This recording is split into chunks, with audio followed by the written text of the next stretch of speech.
You wake up early, eat little, you're always on the move, and your belly is still there. Firm, stubborn, as if it hadn't received an ultimatum. And the worst part, you know you're doing everything right. You have or still are. But there's one thing no one told you. When your body goes into defense mode, it doesn't burn fat, it stores it. It's a survival mechanism, smart for the body, frustrating for you. As they say, gaining weight happens quickly, but losing it feels like a lawsuit. The problem isn't your dedication, it's that you might be using the wrong key to open the right door. In this video, I'm going to show you how small adjustments that have nothing to do with diet or the gym can regulate the hormones that keep your visceral fat locked in. Smarter, less exhausting, based on how your body actually works. And leaving a like, that's the easiest exercise of your day today. Let me ask you an honest question. Have you done everything they said would work? Cut carbs, went to the gym, drank detox tea, and still your belly hasn't gone away? Then the problem isn't you, it's the model. We were taught to think of the body as an equation. Eat less, burn more, lose weight. Simple as that. But your body isn't a calculator. It's a survival system. And survival systems don't care about aesthetics. They care about safety. When it detects a threat, chronic stress, poor sleep, excessive caloric restriction, and out-of-control pace, it makes a decision, on its own, without consulting you. And that decision is to store energy, especially in the abdominal area, because that's where the emergency reserves are. This isn't a lack of willpower, it's physiology. And after 40, this system becomes even more sensitive. Estrogen drops, cortisol rises more easily, insulin loses efficiency. Your metabolism doesn't just slow down out of nowhere, it reorganizes to prioritize survival instead of expenditure. Subscribe to the channel, because what's coming in the next videos will change the way you understand your own body, and your future self will thank you for it. Visceral fat isn't stubbornness. It's an intelligent response to an environment your body interpreted as dangerous. And until you change the signal you're sending it, dieting will continue to feel like a lawsuit. I'm going to tell you what happens inside your body when you're stressed. Not the dramatic stress of a scare, but the silent, everyday, accumulated stress. The kind you don't even notice anymore because it's become your normal. When your brain detects constant pressure, work, responsibilities, fragmented sleep, 1,000 decisions a day, it sends an order to your endocrine system. Release cortisol, the alert hormone, the danger ahead hormone. And cortisol is extraordinary when you need it for a moment. The problem is when it stays chronically elevated, because then it starts doing things you definitely didn't ask for. First, it increases blood glucose, because the body needs quick energy to flee danger. This glucose, if not used, turns into fat. And guess where cortisol sends this fat? Exactly, the abdominal region. It has specific receptors there. It's its preferred storage site. Second, it actively blocks fat burning. Because in a state of threat, your body doesn't want to spend reserves. It wants to accumulate them. Hormone-sensitive lipase, the enzyme responsible for mobilizing fat as fuel, becomes suppressed. Third, and this is the most frustrating one, it increases insulin resistance. This means that even when eating well, your insulin levels remain elevated, and high insulin is a sign of storage, not burning. So you make an effort, eat less, move more, and feel like everything is going down the drain. It's not your imagination. It's real biochemistry happening in real time inside you. A body stuck in constant alert doesn't process effort the same way. It interprets restriction as yet another threat, and responds by storing more. Recognizing this state is the first step to getting out of it. And the signs are there. Fatigue that sleep doesn't fix, afternoon sweet cravings, a belly that doesn't respond, waking up at 3 a.m. with your brain already on. It's not weakness, it's cortisol working against you. Now I need to talk about something most people ignore when it comes to visceral fat. It's not what you eat for dinner, it's what happens after you turn off the light. Sleep isn't just rest, it's when your body performs complete maintenance of the hormonal system. And when that moment is interrupted, shortened, or disorganized, the next day's metabolism starts compromised, even before breakfast. Let's break it down. During deep sleep, the body releases growth hormone, which, among other functions, mobilizes fat as fuel. It releases melatonin, which plays an active role in insulin sensitivity. It regulates leptin, the hormone that signals to the brain that you're full. And it suppresses ghrelin, the hunger hormone. A poor night's sleep reverses all of this. Leptin drops, ghrelin rises. The next day you wake up with disproportionate hunger, a preference for calorie-dense food, and less ability to make rational decisions about what to eat. It's not a lack of discipline on your part, it's neurobiochemistry. And there's more. Sleep deprivation elevates cortisol, which elevates glucose, which elevates insulin, which blocks fat burning.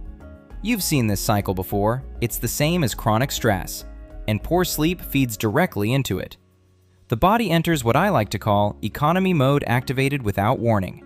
It reduces energy expenditure, increases retention, decreases willingness to move, all to compensate for the lack of recovery.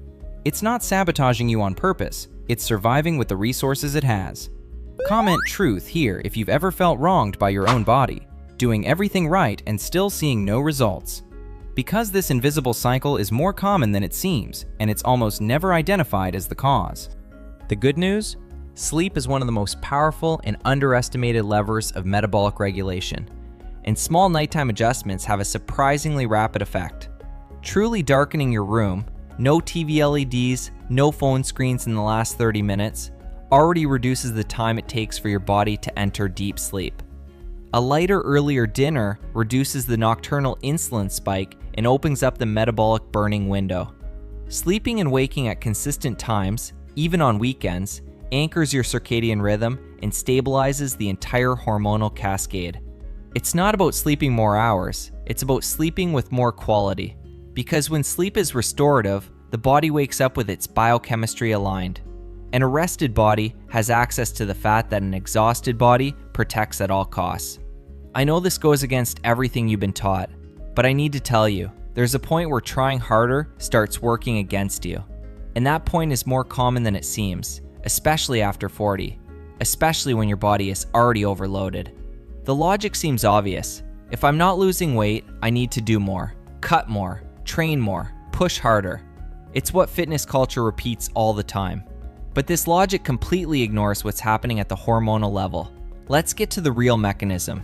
When you train intensely, especially on an empty stomach, with poor sleep, with accumulated stress, the body interprets this effort as yet another threat.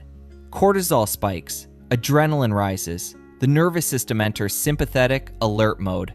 And in this state, the body doesn't prioritize fat burning, it prioritizes survival. And the worst happens. Elevated cortisol after intense and frequent workouts without adequate recovery starts to catabolize muscle to generate quick glucose. You lose muscle mass, which is exactly the tissue that supports an active metabolism.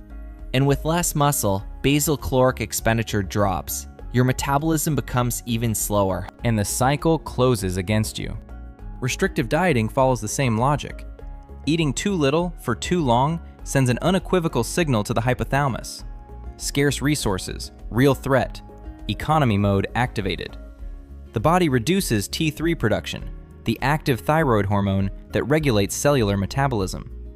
It reduces body temperature. It reduces spontaneous energy expenditure. It adapts. It's extraordinarily good at it. It's like sending a confused message to your body. You demand results, but deliver a crisis environment. And the body, rational in its own way, simply ignores the request and responds to the threat. The difference between stimulating and exhausting your metabolism lies in the signal you send. An adequate stimulus, movement with appropriate intensity, eating with a tolerable deficit, respected recovery, tells the body, there's safety here, you can spend, you can grow. An excessive stimulus says the opposite, and the body always obeys the signal of safety before the signal of effort. Always. The problem isn't that you didn't dedicate yourself enough. It's that in many moments, you dedicated yourself beyond what the system could absorb, and instead of progress, you generated resistance. This isn't defeat, it's data, and data gives you direction. So we've reached the point that matters most, not what to cut, not what to force, but what to adjust so your body finally feels safe enough to release what it's storing. And the good news is that these adjustments are surprisingly simple, because the body doesn't need heroism.